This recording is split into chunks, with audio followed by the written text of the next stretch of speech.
Cautioned once again. Now we're ready to start. Welcome. We're so glad that you would be here. Everybody needs to have a pair of headphones on in order to hear properly. My name is Jim Stump. I am a vice president at an organization called Biologos, which is a faith-based NGO in the United States that works at the intersection of faith and science. My colleague Colin and I are here at the COP doing some recording for the podcast we produce, which is called Language of God. We hope you might all give it a listen.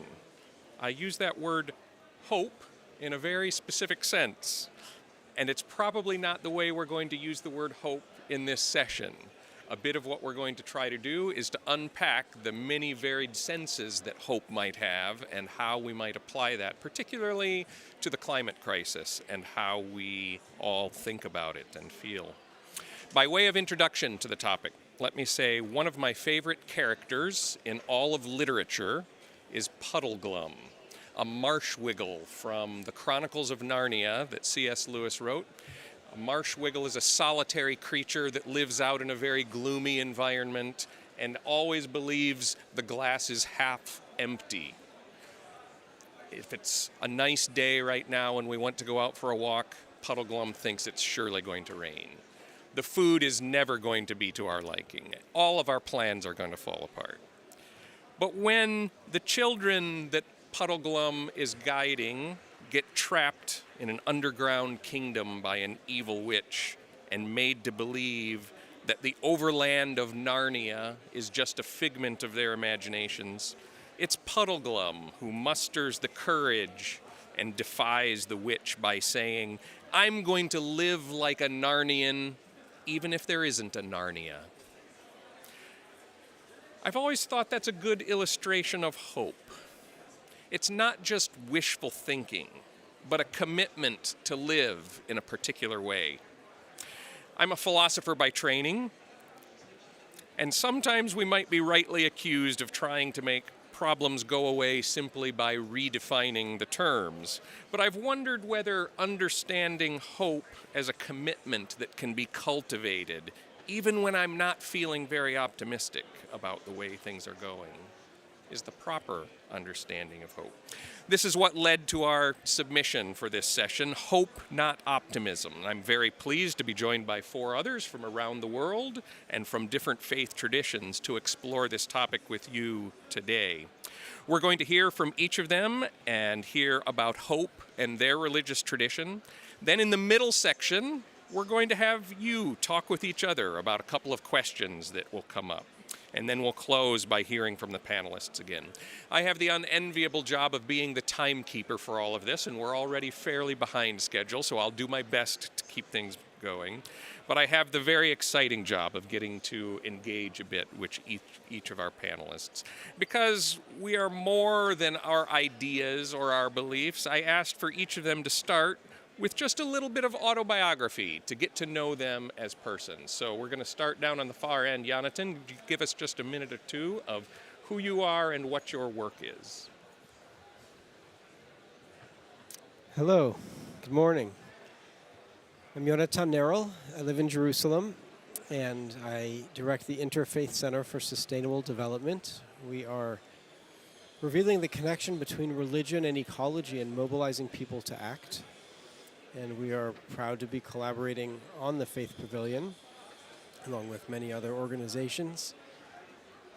The basis of our work is an understanding that the climate crisis is a spiritual crisis. It's not just about the bees and the birds, the trees and the toads. It's about how we live as spiritual beings in a physical reality. And therefore, we are working to wake up the sleeping giant of religion and faith adherence for climate action. We're doing work in Africa on a faith-inspired renewable energy project together with our collaborating partner Yossi Abramowitz from Gigawatt Global and the Anglican Church of Southern Africa, and we're also collaborating with the Episcopal Church on a project with NAS Daily to produce 51-minute videos on religion and ecology, some of which have gone viral in the past couple months. So you can check out our social media channels, Eco Interfaith. Very good. keep the microphone with Jonathan. I'm going to do one at a time here. Would you next give us some thoughts and your insights about the virtue of hope, particularly as informed by your religious tradition? Sure. So I co-authored a book called Eco Bible, which is an ecological commentary on the Hebrew Bible.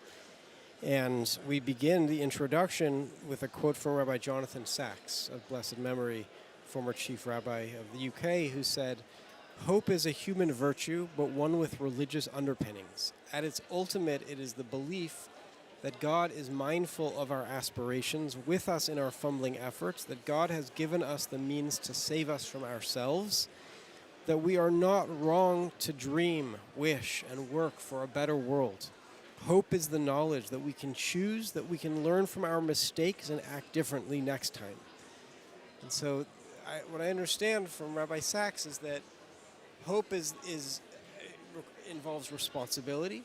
It's not this sort of blind faith and this belief that God will just wave a wand and all of our problems will go away.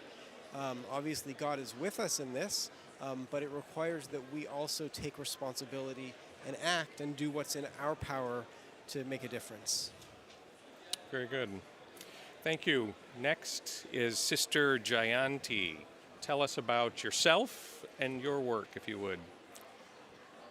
I'd like to begin with the greeting of peace, Om Shanti, which translates into I am peace.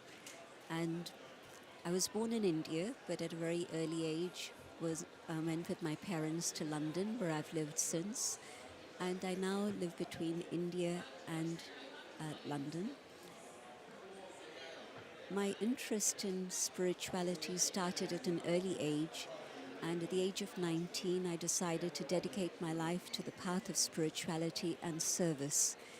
And in service, we realized very early that connecting with the UN was important because of the focus on peace.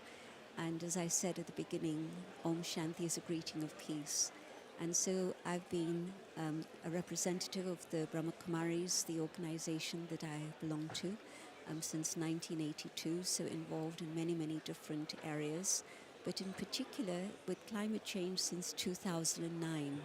So I'm a bit long in the tooth with climate change. But I continue to come because I feel that faith is being given more and more recognition by all other people. Many, many different panels now include a faith representative, because I think people are recognizing that it's through faith, through spirituality, that there can be a transformation in our perception and our awareness, and through that our actions, so that together we can create a world that is, again, for all, with justice for all. Thank you. Would you share just a little bit more about your faith tradition, Brahma Kumaris, and connect that then to our theme of hope? How is it that hope is developed or cultivated within your spiritual tradition? There are two very major factors which are part of the philosophy of the East that Brahma Kumaris also follow. And one is the concept of a cycle. We heard a very interesting presentation a few minutes ago, and the essence of that just as the world goes through day and night, and day is associated with activity and understanding and relationships and so on, and night is a period of darkness in which there's lethargy and a lot of crime is committed in those dark hours. In the same way, the world goes through a cycle. And the period we're in now is a very interesting period. It's a transition from the old to the new, from the period of night to the period of the day, the light. And so the hope that I have is not based just on a feeling, but with that understanding that there has to be a movement. There's always movement in the cosmos, and we're moving towards the day. And together with that, there's an understanding of a word that's now come into every language, and that is karma. And karma means whatever I do, I receive the return of that, good or not so good. And so it's action and reaction, a very simple concept to understand, but it applies to everything that's going on in the universe. And where I am today is what my past has made me and brought me to, but the future is in my hands, and I can choose what future I wish to create. It can be a future of love, of truth, of joy, of beauty, or it can be disaster and all the things that we're witnessing today. So in this period of transition from the night to the day is this period of awakening that the world is now experiencing and going through. And so I hold the future in my own hands. But of course it's a collective future, so our destiny is in everyone's hands together, which then brings the responsibility of cooperation, of support, collaboration. And so yes, we can create a world which is a happier place, one in which there's equanimity, one in which humans and humans can live together with peace, but also humans in all forms of life, and humans and nature can exist with peace and harmony and love. And so definitely, I would say it's not just hope for me, but it's a certainty that there is a better world ahead. Good. Thank you. I feel like I should introduce Litara as our next contestant on stage. But tell us a bit about yourself and your background. Just briefly, some autobiography, if you would, Litara. Awesome, thank you. Ta'ala falava, everybody. My name is Litara Yermia Allen.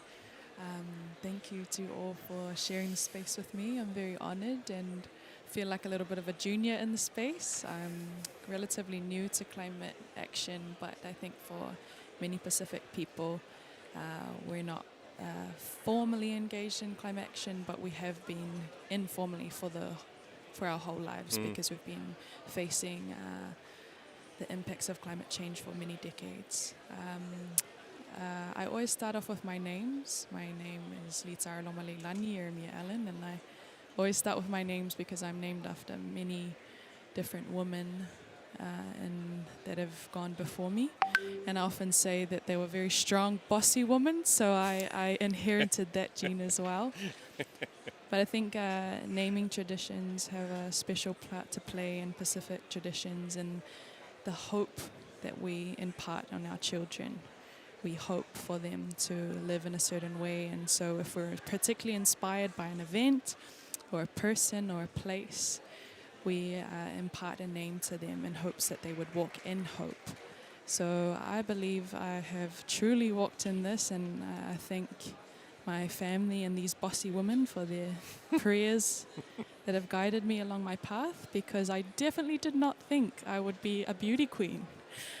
10 years ago, you would find me, 5 years ago, 3 years ago, you'd find me on a rugby pitch. And I came from a long background of ministers in the Congregational Christian Church of Samoa. And a lot of my history has come from that. So following Jesus, following the Lord, kind of brought me into feeling called to apply for the pageant. And a few months ago, I was given the crown.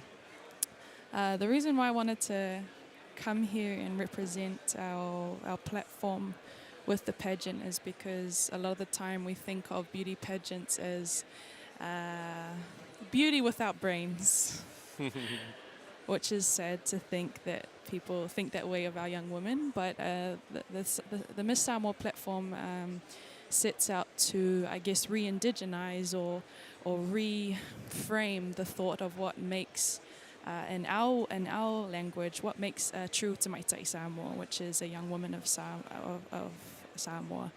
And what the platform has done is centered it in our cultural traditions, but also centered it in our faith as in Samoa, majority, not all, but majority of our country follows Christianity. And so it's my honor to come and speak about it today, because the platform has reached out in conjunction with the Ministry of Natural Resources and Environment to engage our contestants in lots of different youth initiatives, including waste management.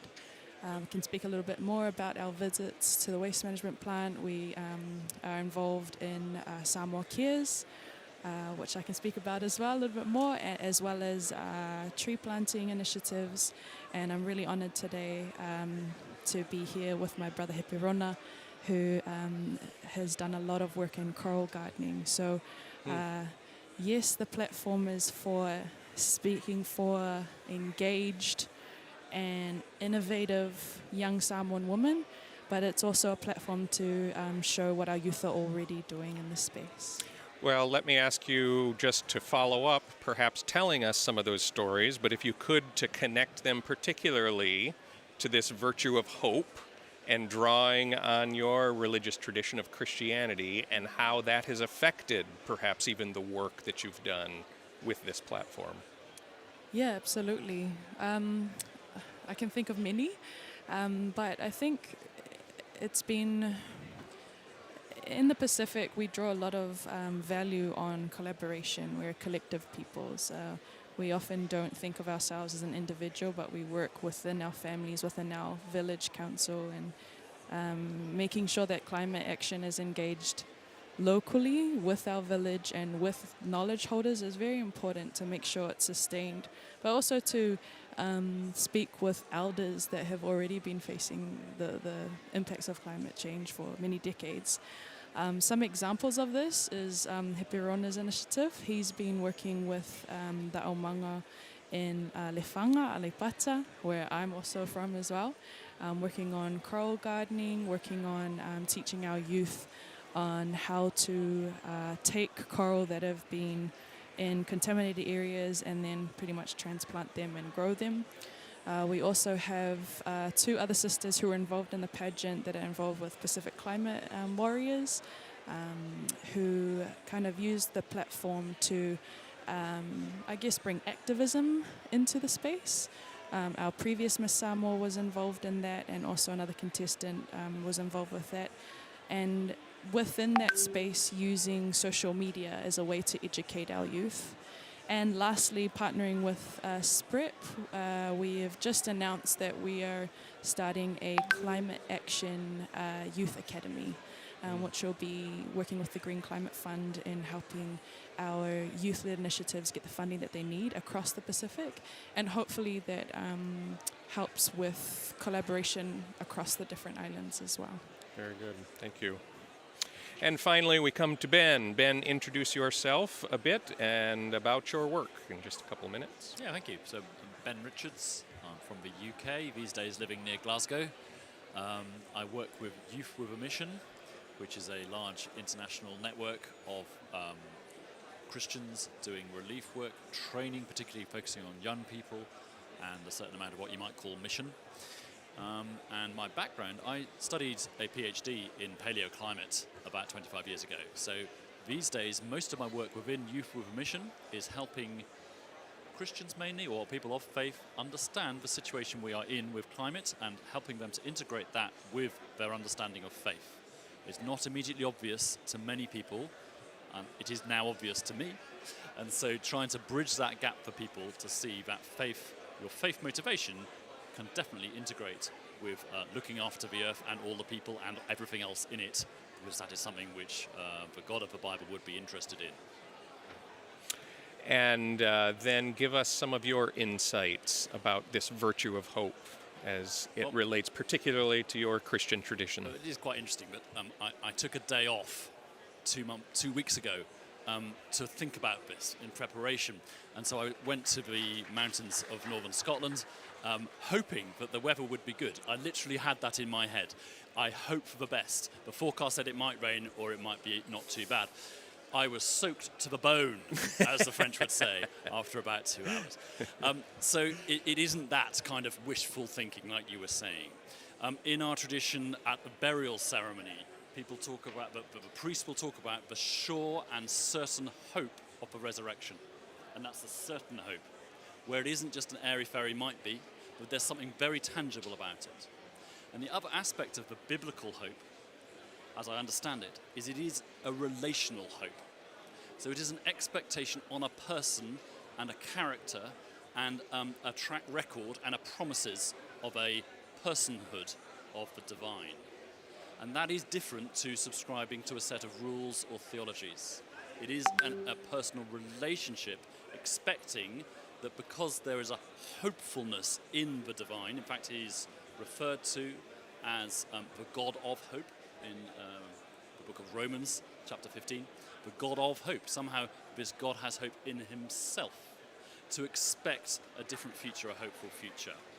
And so as this is a relational expression of hope, if you define hope in different ways, this is a relational one, it is quite different also from optimism. I think of optimism as, did you know the phrase optimism bias? Where people who are investing in the stock market just hope it'll go well for them when the average is going to be an average, but they're hoping that they somehow will be more successful than the others. Same actually if you survey people who are smoking. They hope, on average, they hope that they will not get the cancer. It'll happen to the others. That's optimism bias. Not the kind of hope we're talking about here from a biblical perspective, which is an expectation due to knowing a person that things can be, there's a possibility of things being better. In that, as we've also already mentioned, that is therefore a motivation to act. And I'd put it this way, if you are expecting the divine to want the flourishing of all of creation, certainly of all humans, because that is his expectation, his hope, recognizing as he does, like we do, things are not going well. As a scientist, I can honestly say they're not going well. Still, knowing that he is as disgusted as anybody else in this conference about the way we are treating the planet and therefore feeling the effects, because that is his wish and direction of travel, I use the word wish, his hope, we acting in that line will participate with the divine in a co-creation to bring about a better future. I have other thoughts, but we'll have a chance for each of us to come back to some other thoughts in a little bit. What I want to do right now is a little bit risky in a setting like this, but I'm going to forge ahead anyway, and to ask each of you here in the audience to turn to those right around you and have about 10 minutes of discussion where I'd like you to talk to each other about two different questions. The first question is just this, what we've been talking about here, hope and optimism. How do you see hope and optimism as similar and as different? So that's your first question. What's the difference and the similarities between hope and optimism? And then the second question, if you would, what is one of the comments perhaps from one of the panelists that you've heard? And I'd ask especially for you to lean into comments from a panelist in a faith tradition different from your own that has brought you some insight or help in thinking about hope. So we're going to do this for 10 minutes, and then I'll signal us to come back together and would ask for each of your groups just to give a short 1-minute report of what your discussion was like. Everybody willing? 10 minutes. Here we go.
Okay, time to put your headphones back on.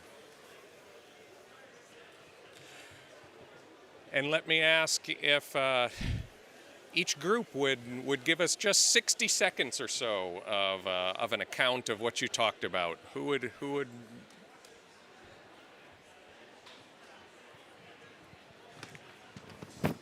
Yeah, yeah. I and Joseph, yeah, talked a lot, and yeah, he was really touched by the comment that partnership is important, and also for myself, yeah, our key message. I'm Buddhist, and one of our key messages is possibilities are limitless. So I was really interested in this topic, and this March our youth members involved many other youth from secular groups and succeeded in organizing a big event involving 60,000 youth in Japan. So others were kind of pessimistic, but yeah, people with faith can be very hopeful towards the future. And so I really feel that faith groups can serve as a platform for involving other people toward a common good. Thank you. Thank you. Let me come back to this group. Would one of you share for just a minute about your conversation?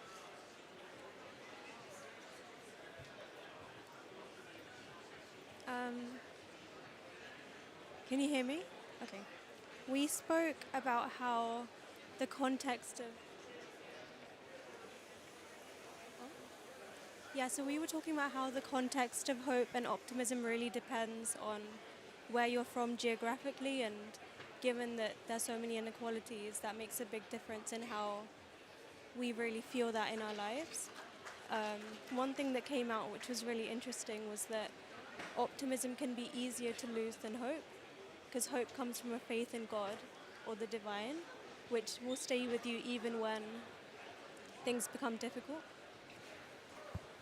Thank you. That's an interesting question, and I might ask our panelists to think a little bit, perhaps, about an answer to whether it's easier for some people to be hopeful than other people.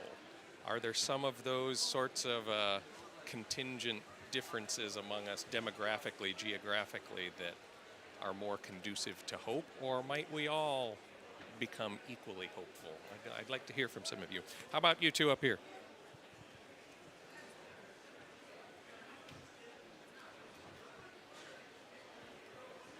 So from our group, we have seen that hope is more of a surety and also a clear understanding of the outcome.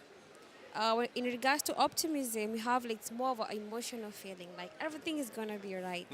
But hope is more of a surety and also in terms of being clear. And then we need hope in these challenging times, and we have seen how much climate change is affecting our community. So I think hope is more. Thank you. Was there another group here? Were you part of a group? Would you like to say a word? Sure, kind of to echo what a lot of what other people have already mentioned in their small groups.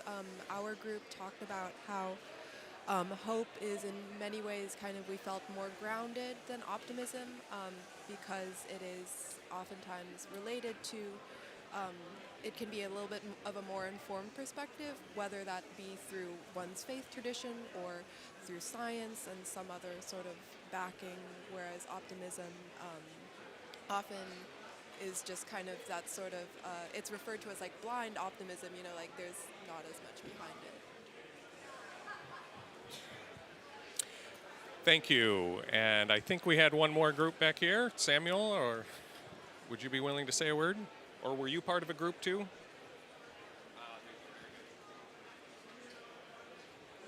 Well, we have that very interesting conversations, and I'm speaking from the Christian perspective, so that might be the things. For me, in the conversation, optimism is always based on something already in existence, like money policies and science that sprung out from that. But the hope from particular faith perspective, from Christian perspective, even though without those in place, like the Bible is saying that even though the vine tree is dying or the enemy is at the gate, but we have hope that the God that we are following, we are believing, will have the ultimate promise to transform, to overturn anything. So that's how hope coming into, and then so that will be the distinctive features of a difference between the two. Yeah. Thank you. Okay, we're going to finish by going through our panelists a couple of more times here and have them either respond to something that was said or more specifically to this question about hope and optimism. I'd be happy for some constructive criticism of what I said at the beginning of whether it's possible to be hopeful but not terribly optimistic. Those of us who have come from the United States right now to an event like this have had reason to question our optimism in the future that things are going in our country related to climate activism. Are we still able to draw on our faith traditions to be hopeful in spite of that?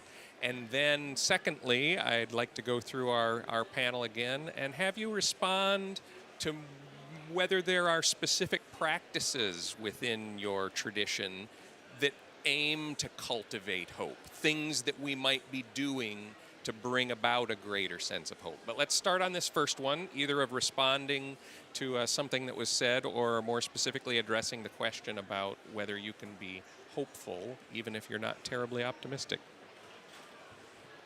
Thank you.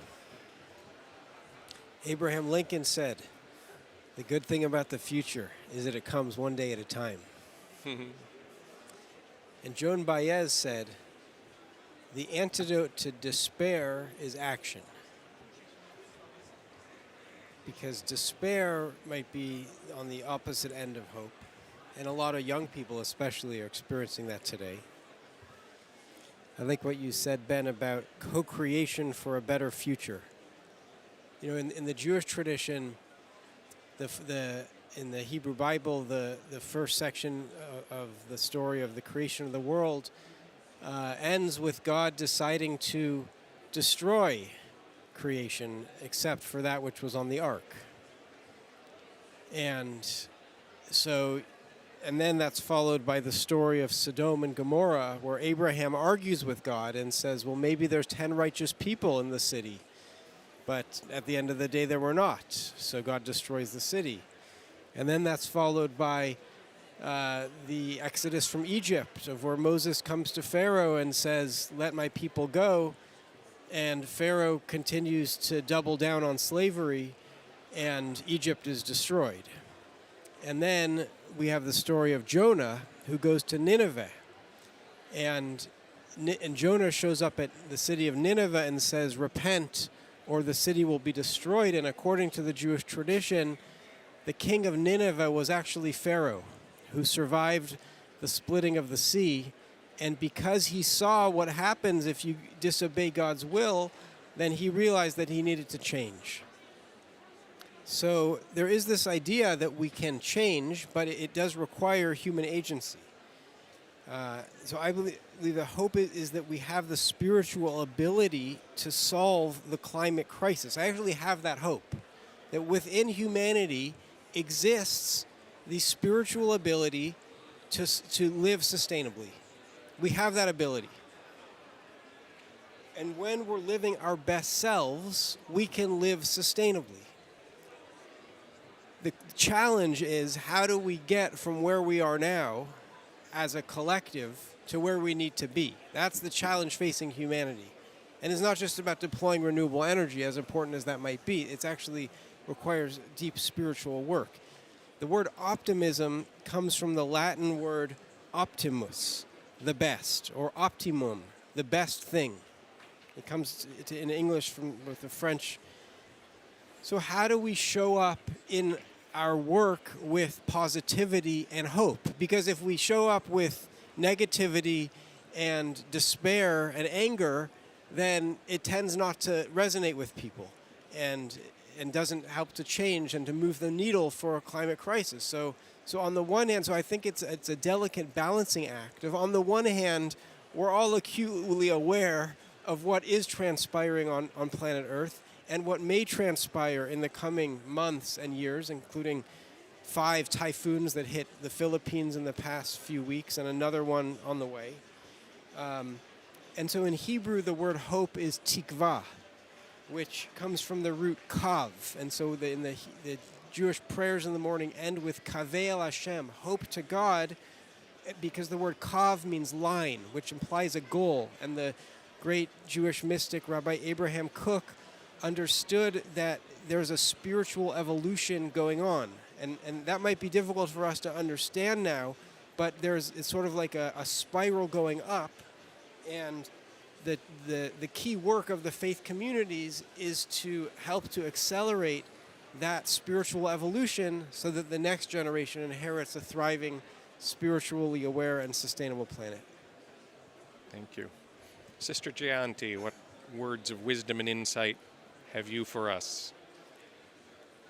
As we were talking it through, it was interesting that many of the comments reflected one particular concept that we were talking about, and that is how optimism is related to things that are external. And so from optimism to pessimism, from pessimism to optimism, there can be a big fluctuation. But hope is something internal. And yes, it needs to be sustained with regular spiritual practice, because it's very easy to just see the darkness and not realize that I can be the light myself and be able to ignite that light in others too. And so hope comes from a deep faith in the divine, but also in the eternity of the Spirit and the origin of the Spirit, that we are children of the divine. And so we do have those inherent qualities of goodness within each and every one of us. And as we take time to reflect and meditate, pray, we can go deep within ourselves and connect with that goodness and then be able to manifest it.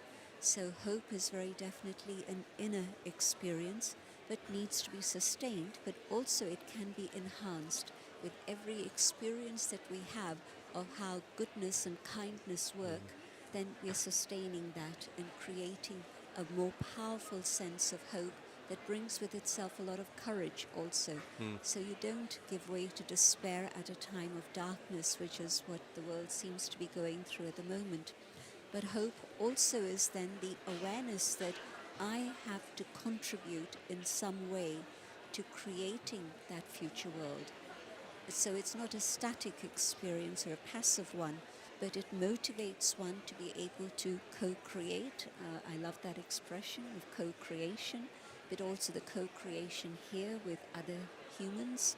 And so when I come into that awareness of action, then hope is the motivating factor that will allow me to rise above what seems to be the different boundaries that divide us and see beyond those and to work together to be able to do something good.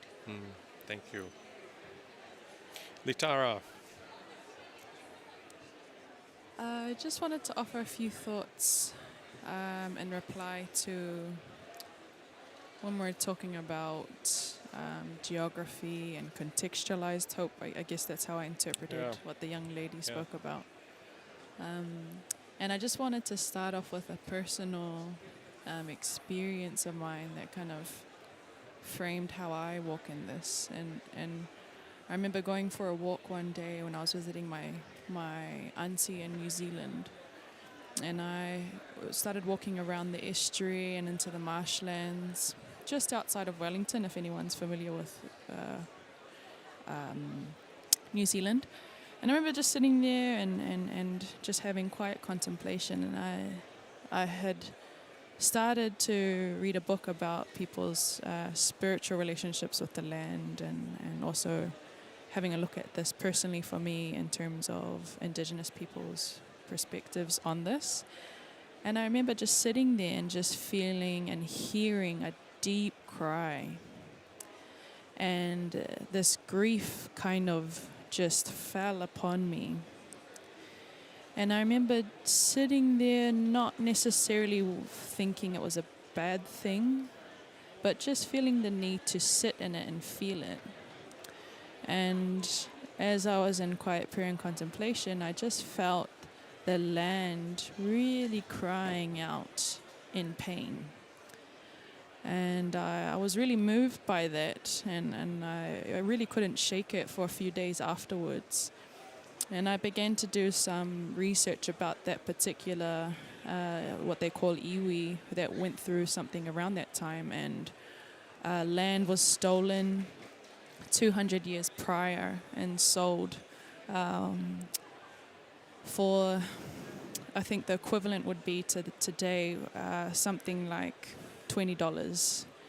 And people had been occupying within the context of a relationship with the land as family to me, in harmony for hundreds of years prior to that. So why I touch on that example is because, yes, hope. I understand what the young lady was saying about hope being contextualized, and is it based upon what is going on in a context. But I think hope is actually a journey, and I think it's also laced with your own personal history and your family's history with the land that you now live on. And as somebody who's lived in Pacific diaspora for most of my life, these are contexts that I'm continually having to explore as a Samoan person who lives in Samoa, who has independence from occupying parties. I have the privilege to live in the land that my ancestors lived on and have had personal history with for many years. So the grief that I feel from the land in Samoa is different to what I feel in New Zealand as a Samoan who's visiting New Zealand. And so I guess what I'm saying is our hope, and I come from it from a Christian perspective, and I guess you can interpret it how you want for your own religion, is how are you occupying space in someone else's land according to your relationship with your own land, and then that being influenced by your relationship with God. And this is something I'm really passionate about with sharing with our youth, because I see a lot of disconnect with our youth in terms of, this is my faith and my belief in Christ, but how does that connect with my relationship with my land that my family have lived on for thousands of years? And so my hopes with the work that I'm doing, and hopefully for other people working in the same area, is that we help bridge that gap. To say that for a lot of Pacific youth, they feel that they can't come and speak about the grief and the pain that they feel from their land in church. And they can't speak about it within the context of their faith. And so I'm really passionate about making sure that that can come together. Yeah. Yeah, and I guess I could keep talking, but I know we're pressed for time. We'll give you one more opportunity shortly. So okay, great. Thank you. Thank you. Ben. Thank you, that's really interesting. And the more we teach in Youth for Remission about the effects of human activity on the land, the more we're finding that it is parallel to many of these indigenous understandings of the land. The land feels the effects of human decision, both positive and negative, and that's a clearly biblical position, but it's not often taught. So yeah, let's renew that. I want to address a particular issue I come across in many people of faith, which is the contrast of their experience of praying for things compared to looking at a massive international issue which is causing destruction left, right and centre, like climate. And most people of faith have many strands of prayer. It could be contemplation, it could be worship, but there is a particular strand in the Christian tradition and the Jewish tradition of asking God for things. It's called intercession, it's called petition. And most people I speak to will have experiences where they've seen something happen which they prayed for, quite specifically sometimes. So then you think, well, maybe God could sort out anything then. We'll just pray for the climate solutions to come. But the reason we understand it, the way we teach this in our context, why you can't just pray for God to miraculously reduce carbon dioxide emissions, is because of the human agency. In some ways it's really obvious, but in some ways it really does need exploring for people who of faith who are now coming into realization of the drastic situation we are in. And this can be understood with parallels to some of our contributions this morning already, that God essentially doesn't correct something which humans have done wrong without at least some repentance and recognition of the error of their ways. The land feels the error of your ways, especially if there was injustice involved in it.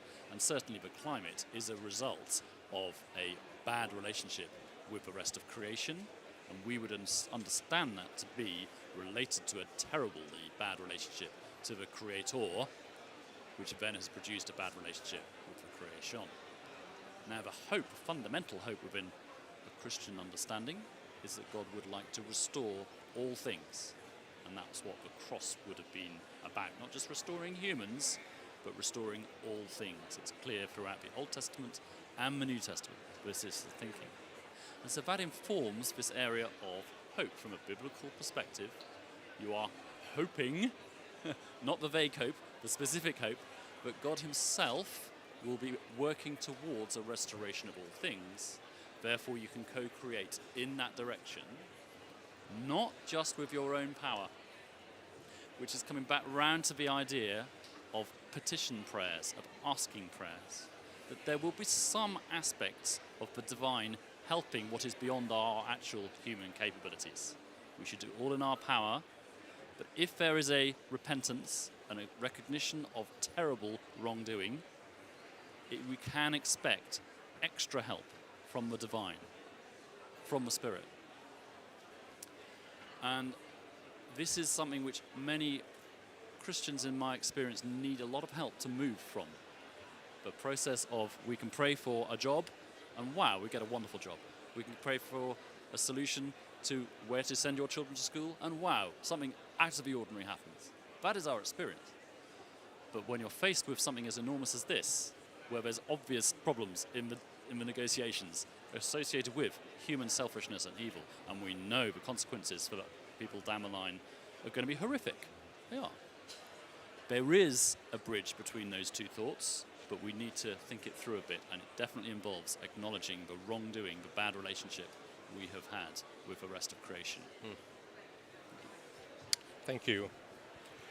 Let's just end then with perhaps a practical word from each of you. The connection has been made by many people already that hope and activity rather than passivity of something that happens to us. So if hope is connected to action, what's an action? What's one thing from your experience, from your tradition, that we might do to help bring about an even greater sense of hope? Let me just pass it down. Maybe we go the other direction here. Thank you. Okay. I have a verse here written by the Apostle Paul in Romans 15. He says, "May the God of hope fill you with all joy and peace as you trust in him, so that you may overflow with hope by the power of the Holy Spirit." And that is a thought similar to our sister, that is actually the internal cultivation of hope. We would say by the power of the Holy Spirit, somehow working within the human, to bring an overflow of hope. Not just enough, but so much that it overflows, which will then bring the actions which will help with the co-creation. So as a practice, cultivating that, remembering that in all spiritual practices, including worship, including silence, including meditation on our Holy Scriptures, we can then come more empowered with the hope needed to get us through extremely difficult times. The other little aspect, one more, is community. We are facing situations like most human communities have never faced.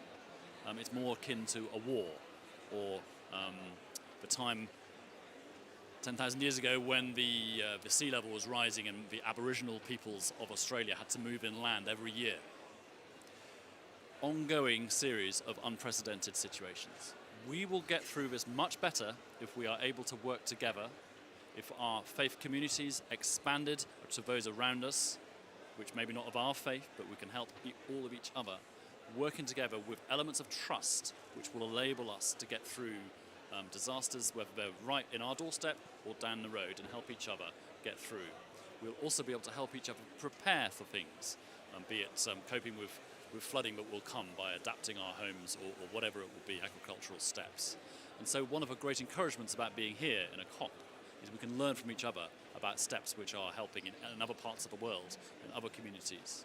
But during resisting the temptation to be separate ourselves, and instead cultivating our communities with each other, locally and internationally, is the key way that we will get through the situation we are now in. Thank you.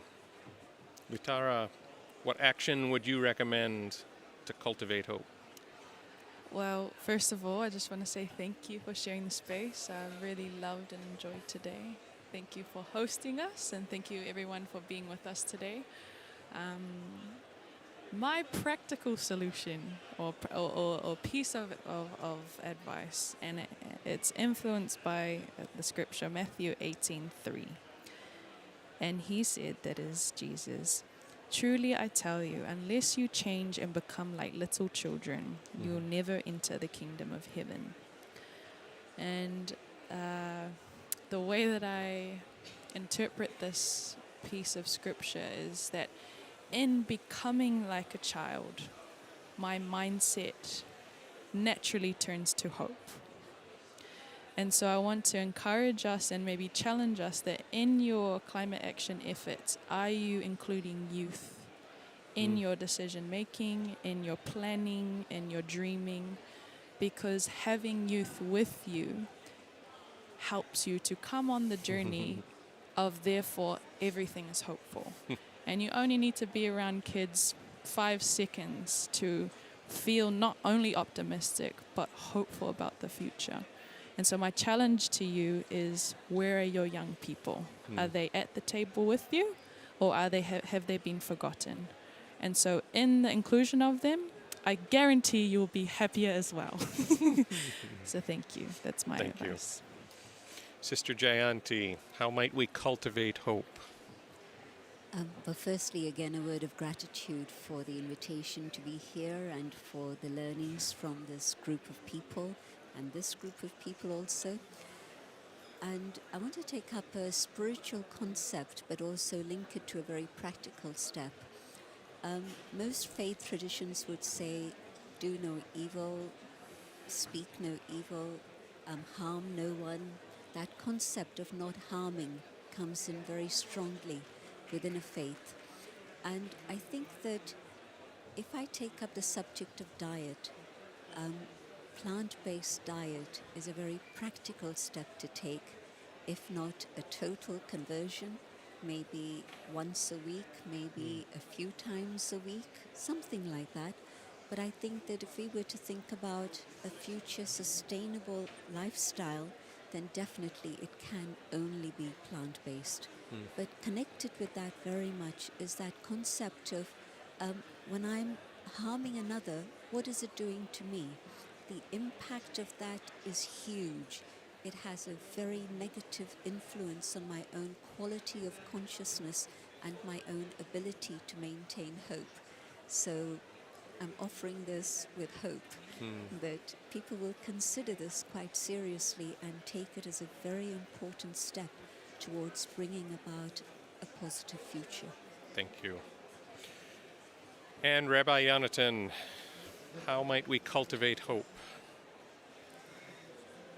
Well, thank you, Sister Jayanti, for the words about ahimsa, nonviolence, and the way that we live, which I want to second that.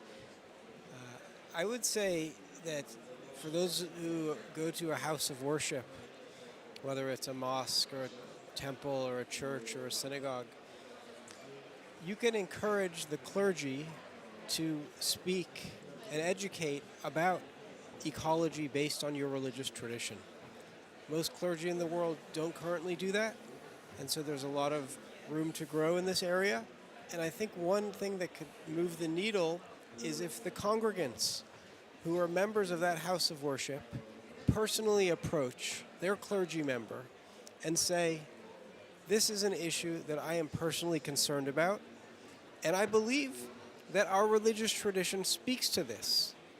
Yet I haven't heard you talk about this, and so therefore I would like to kindly suggest that you do speak about this, and if it's something that you don't feel comfortable speaking about, then I'm even happy to share with you some resources on the topic, on my religion and ecology, that could help you, and you could even print this out and speak about it using these printed resources. I think this step could help to move clergy to engaging more on this topic.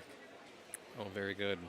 Thank you all for your words of wisdom, your insight. Thank you for you in the audience attending and you online watching.